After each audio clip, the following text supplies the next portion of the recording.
pensar, por ejemplo, en el origen de la profesión no es mala idea, porque hay algunos detalles que muchas veces a mí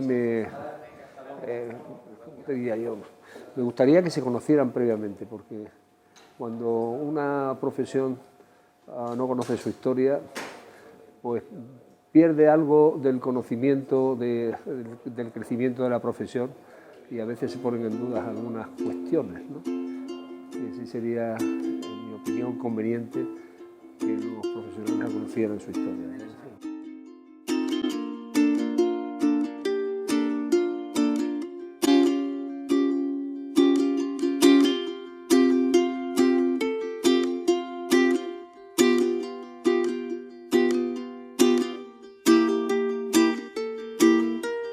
Cógelo,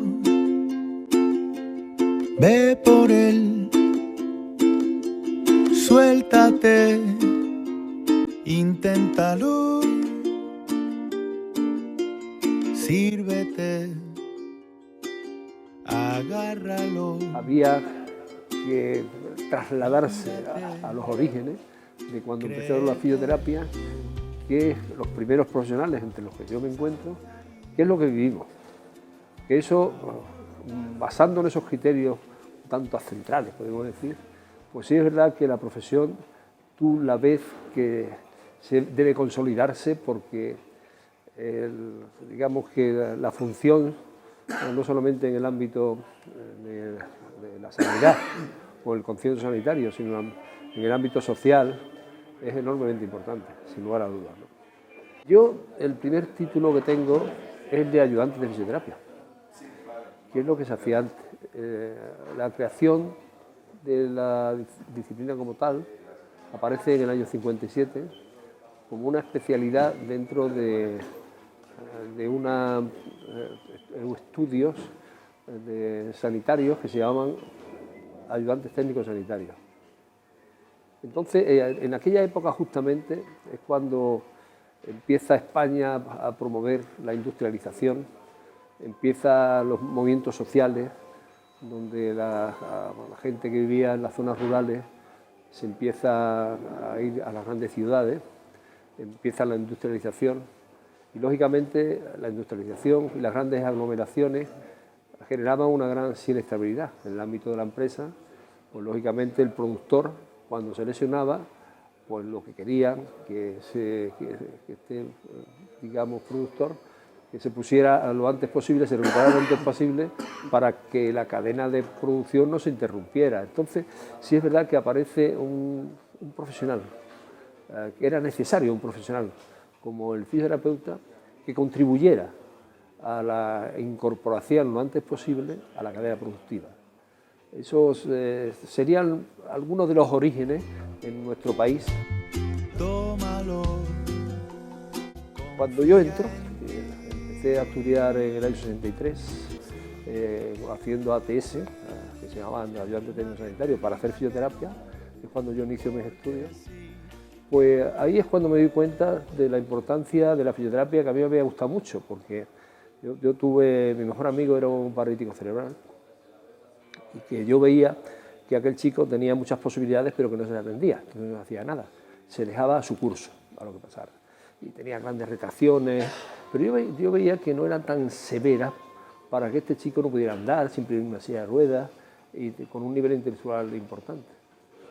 Entonces yo pensaba, tengo quizás más que una mente científica, tengo una mente social, y me preocupaba de que no hubiera nada que pudiera ayudar a este chico, porque yo siendo un niño, pues decía, hombre, yo le ayudo a moverse, le ayudo y tal, y él quiere estar siempre conmigo, porque de alguna manera pues se ve asistido, ¿no?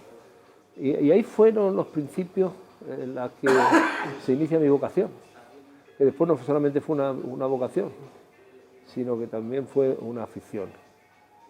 Y cuando ya me adentro, pues me doy cuenta, y fíjate en qué época te hablo, en los años 60 y tanto, entre los años 60 y 70, no se hacía nada. Los hospitales, siguiendo el sistema hospitalario, no existían, eran hospitales de la Diputación, que no había médicos ni profesionales a las horas de full time como ahora mismo hay.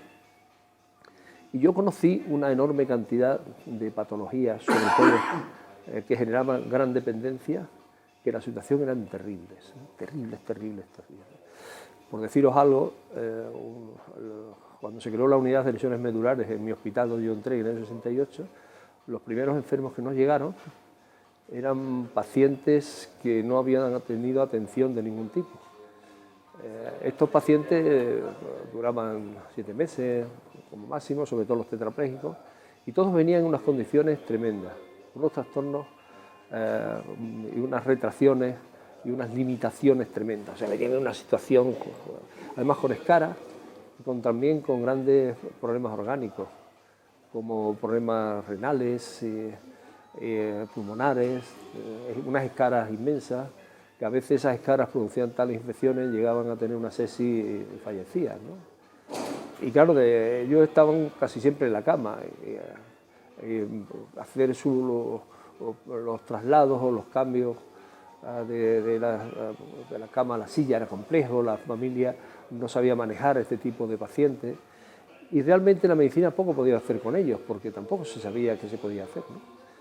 Existían los enfermeros y existían, lógicamente, también existían llamados ayudantes técnicos sanitarios, pero también existían los médicos y, sin embargo, aquellas patologías no se le prestaba la atención suficiente porque se creía que no se podía hacer nada, ¿no? Por ellos, ¿no? Que no controlaban la orina, no controlaban la caca, son unas condiciones, yo por un perfil de un enfermo, por deciros como yo lo vi. Pero cuando se crea una unidad de lesiones medulares, aquellos pacientes los atendimos lo mejor que pudimos, pero las expectativas de futuro eran malas. Pero sin embargo, los nuevos que nos fueron llegando, las condiciones ya no fueron igual. Entonces, pues aquellos pacientes lograron ser bastante autónomos dentro de las posibilidades que podrían, porque muchos de ellos tendrían que estar en silla de ruedas, pero los hacíamos autónomos dentro de ella, dentro de su silla de ruedas, que podían desenvolverse y hacer una vida normal. Bueno, dentro de esas limitaciones, como digo, pero también es cierto que todas aquellas secuelas que generaba la lesión ya no estaban, ya no existían. Ya no había esos pies equinos, esas retracciones, esos flesos, esa espasticidad tan enorme, esa situación de que no eran capaces de controlarse, esa falta de autonomía, eso se perdió. Y entonces la fisioterapia tuvo una gran importancia en el futuro de estos pacientes. Y no solamente me refiero a ello, es decir, que fijaros actualmente como las lesiones medulares en las situaciones que hoy están, ¿no? Que pueden vivir, integrarse, incorporarse a la actividad laboral, pueden estudiar. En aquella época era imposible. Fijaros los traumatismos craneoencefálicos que yo conocí, las grandes escoliosis, los paralíticos cerebrales, incluso conocí la polio. Estaban en unas situaciones tremendas. Y con la presencia de la fisioterapia, muchas de estas cosas se fueron disminuyendo. Entonces, eso es el mensaje que yo a la gente joven le doy, de que piense la importancia, y a la propia sociedad, la importancia que tiene la fisioterapia. Tiene muchísima importancia, porque aquellos pacientes que tan dramáticamente yo los describo, eso ya no existe, y eso es gracias a nosotros. Y hoy lo consideramos como una rutina, como si no tuviera valor, y no es cierto. O sea, la fisioterapia vino a ocupar un espacio que no existía y evidentemente ha mejorado el bienestar, la calidad de vida, el futuro de muchas personas y también un coste-beneficio importante, porque aquellos gastos eran inmensos. Hoy encontrar a la gente con escaras, eso ya prácticamente eso no existe, ¿no? Y que tengamos grandes retracciones o limitaciones, esas cosas, pues ya no existen. Hoy le hemos ganado un gran tirón a la dependencia. Los enfermos cada vez son autónomos y menos dependientes. Yo te puedo decir que el primer paciente que yo tuve fue un enfermo, un paciente hemipléjico, afásico, no había nada, tenía unas secuelas importantes y cuando yo lo vi en la cama aquel paciente, yo me preguntaba, ¿qué puedo yo hacer por este paciente, ¿no? ¿Qué puedo yo hacer? Y también es cierto que en la época mía, hombre, las ventajas que hoy tienen los estudiantes no las tuve yo. Yo tuve que dar muchas vueltas por el mundo para conseguir tener conocimiento. Entonces me centré en qué teníamos que hacer con este paciente. Incluso hice algo muy interesante que a mí me ha valido, que es hacer un diario en donde yo apuntaba pues, lo que yo sentía, mis propias reflexiones, pero también la evolución que el paciente iba teniendo, ¿no? Pero fijaros lo que es un chico joven como yo, que casi iba con pantalones cortos, que de repente se enfrente con un paciente que prácticamente no había visto a pacientes hemipléjicos, porque en la época nuestra yo estudiaba en una facultad que había mucha traumatología, pero no había neurología, porque además no estaba concebida como tal, no existía ni tan siquiera las especialidades de neurocirugía. Pues fijaros, estos pacientes estaban abandonados. Cuando yo lo veo allí, afásico, que no me puedo entender con él, ¿sabes? Y que encima no se movía nada. Y yo pensaba, ¿y qué podía hacer con él? Pues la verdad es que el señor se logró. Y mira que era una lesión severa, pues que pudiera andar, se pudiera independizar, iba solo a muchos sitios y había aprendido no a hablar porque no podía, la afasia era importante. Tampoco teníamos entonces otros profesionales que nos ayudaran en ese campo. Oye, pues este señor se defendía incluso para que lo entendieran, ¿no? Y aquello para mí fue emocionante. El brazo prácticamente no se recuperó casi nada, pero sí tenía algunos patrones que le servían para rascarse un poco la cara, para hacer, pero no le servía nada porque la mano la tenía muy mal. Pero sin embargo la pierna, pues habíamos conseguido que la controlara, ¿sabes? Y que consiguiera habilidades, y él con su bastoncito, ¿sabes? Y un antiequino, pues se desenvolvía muy bien. Y cuando yo leo aquel diario del primer día que empecé, sin saber que esas reflexiones que ella hacía, sin saber qué se podía hacer, cuando le dimos el alta, pues la verdad es que es una verdadera historia, ¿no?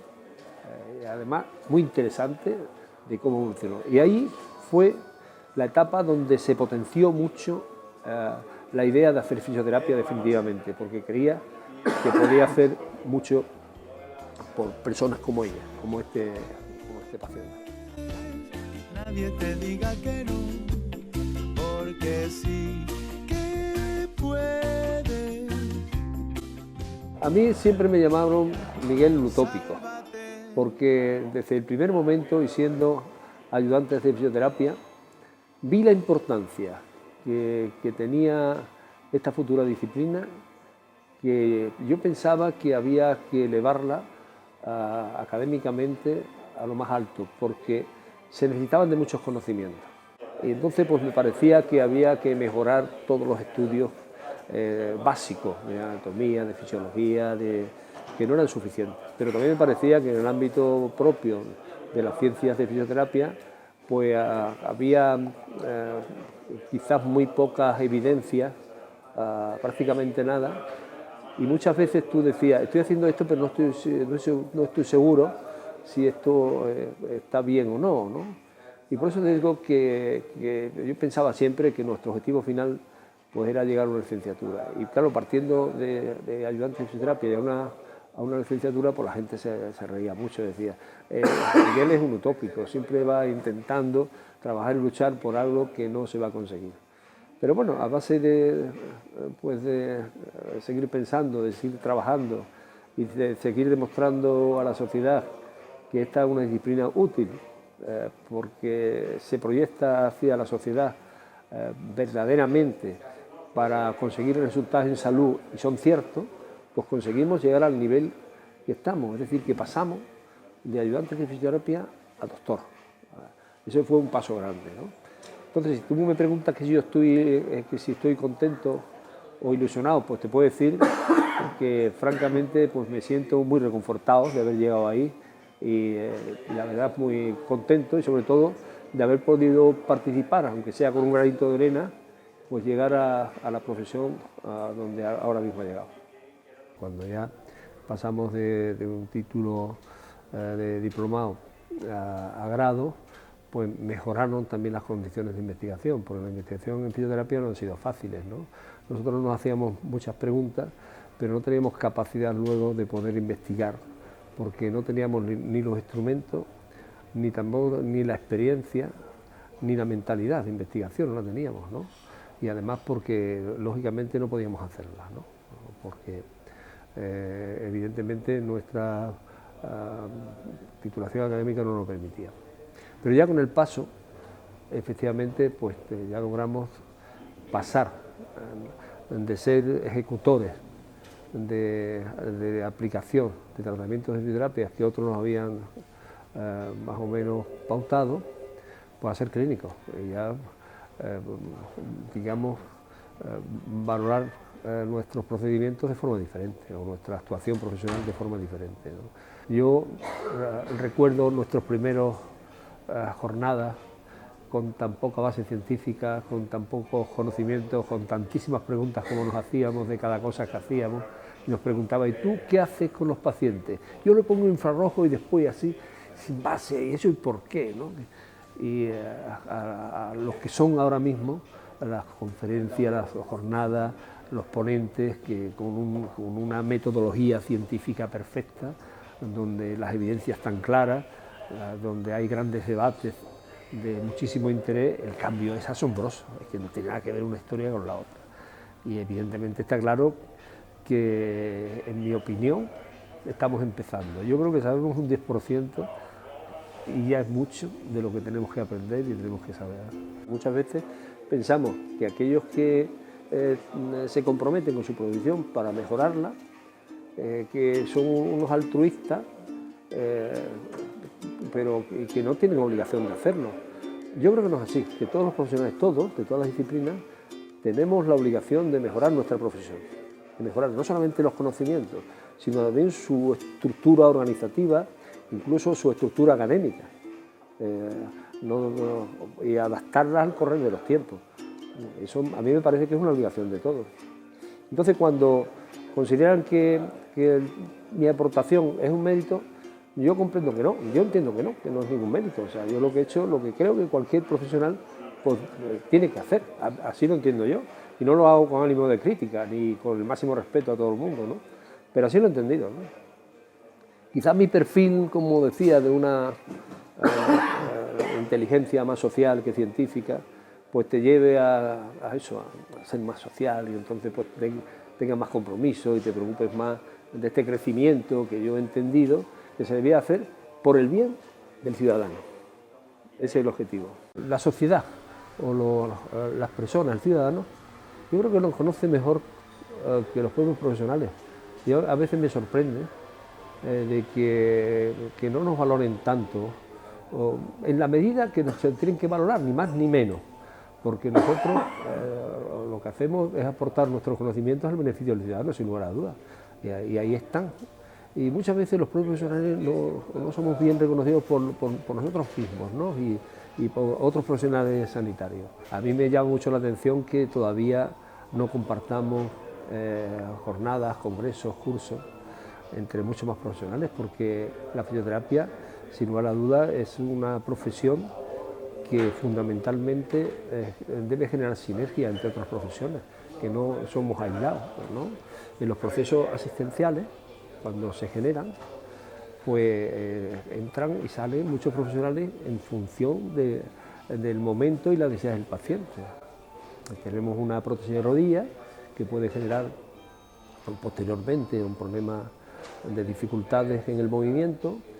Previamente ha habido un proceso que ha dirigido, en este caso, pues, un profesional de la medicina, que entiende que la solución era una intervención quirúrgica, y ya empiezan a intervenir, en la propia profesión empiezan a intervenir profesionales de todo tipo, anestesistas, radiología, enfermería, y el paciente va progresando hasta que llega un momento que el proceso, más o menos, post-intervención, empieza a mejorar y hay una pérdida de función, y aparecemos nosotros, pero es porque la necesidad del paciente lo genera, y lógicamente, pero se hace siempre mediante un proceso de sinergia entre los profesionales.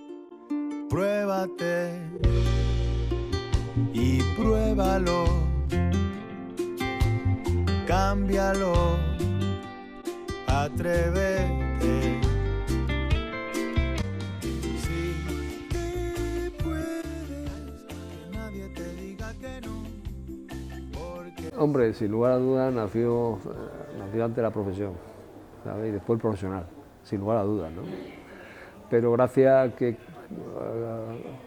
nació la profesión, pues conseguimos que naciera el profesional, sin lugar a dudas, ¿no? Claro, efectivamente. esto es así, por necesidad. Porque ya te digo que nuestros principios, como todos los principios en general de todas las profesiones, ¿no? Nosotros tuvimos los primeros, los pioneros de la fisioterapia, tuvimos que recorrer muchos sitios para aprender, ¿no? Y para lograr ser profesionales, verdaderamente profesionales, y no tener simplemente un título que nos dice lo que somos, pero nada más, ¿no? Y esas oportunidades las tuvimos que buscar.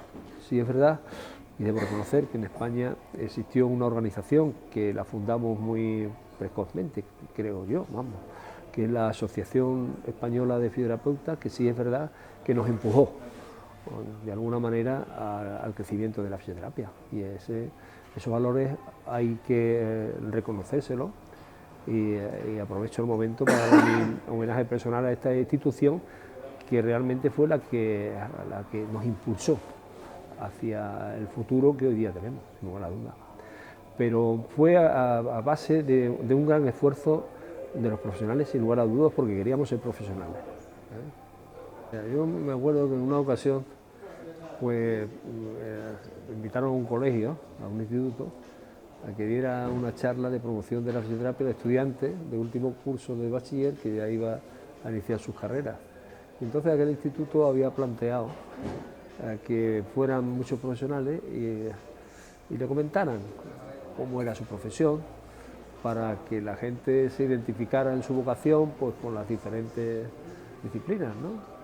Entonces yo fui con un amigo, que era amigo también, que se dedicaba a la investigación, y además sigue siendo un gran investigador, fue un hombre muy importante, digamos, a llevar toda la investigación del Estado, a dirigirla, ¿no? Muy importante.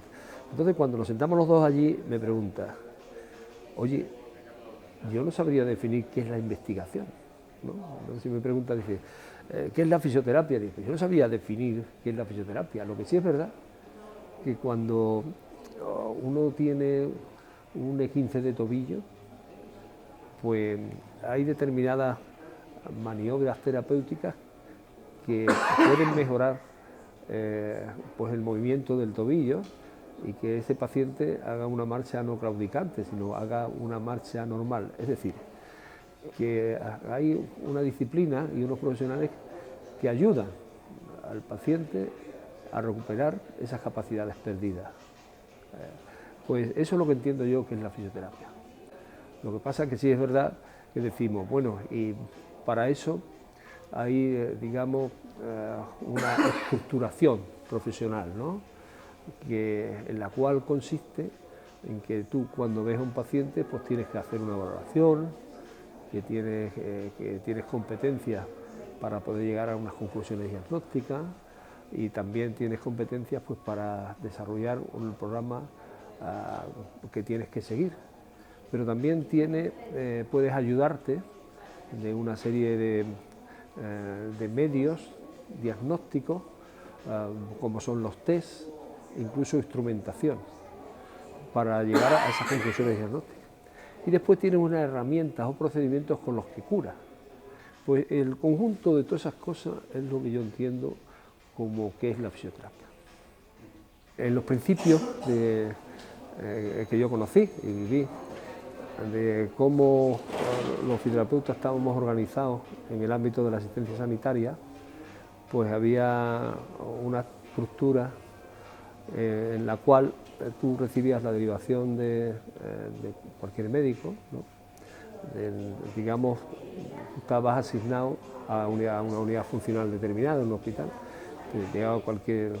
entonces pues tú hacías lo que hoy hacemos, hacías unas reflexiones clínicas y estudiabas al paciente, y entonces pues aplicabas aquellos métodos dentro de nuestras herramientas que considerabas oportunos y que podían ser beneficiosos para que el paciente se curara. Pero llegó un momento en que la situación sanitaria pues cambió, y nosotros que estábamos pues tranquilos, nos metieron en una lata, nos encerraron y no pudimos seguir desarrollándolo y evolucionar como profesión.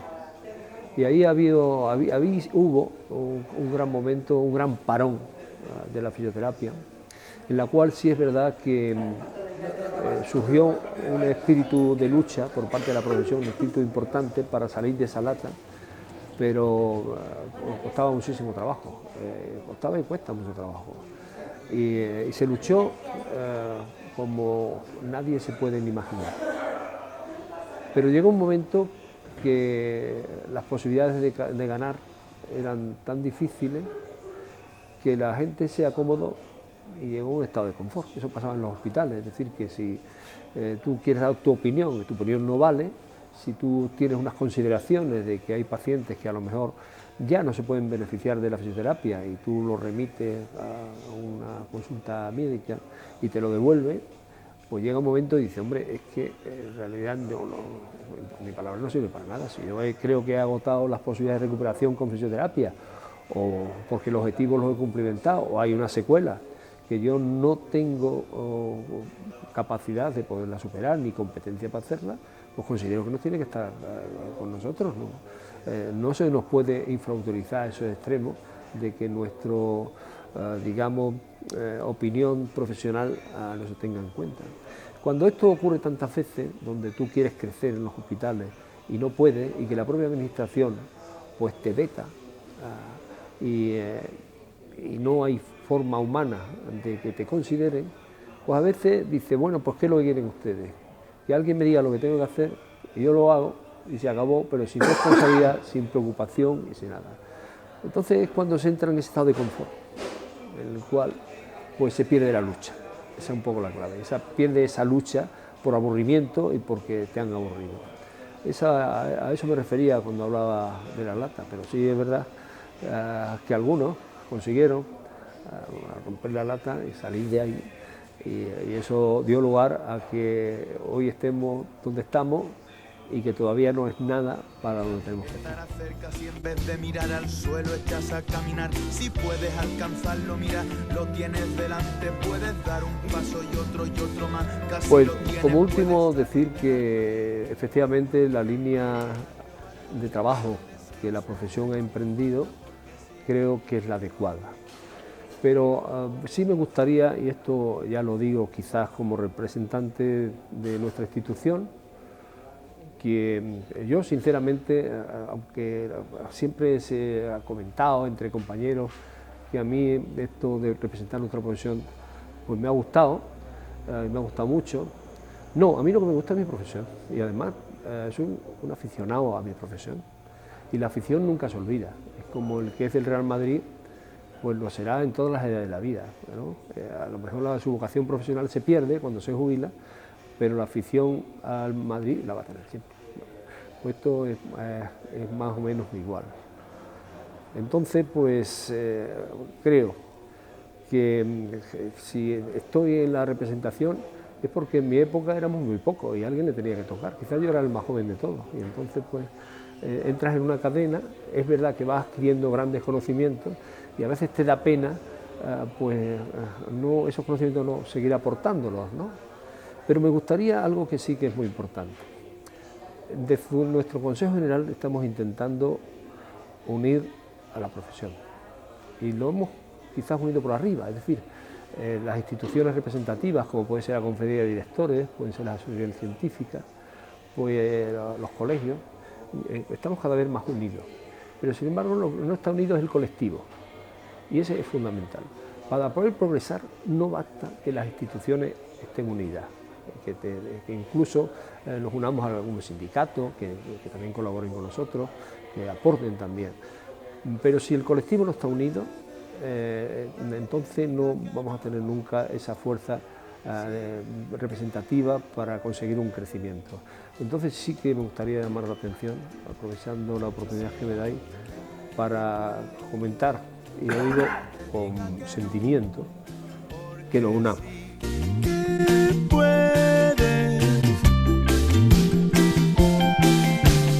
Sí que puedes, que nadie te diga que no.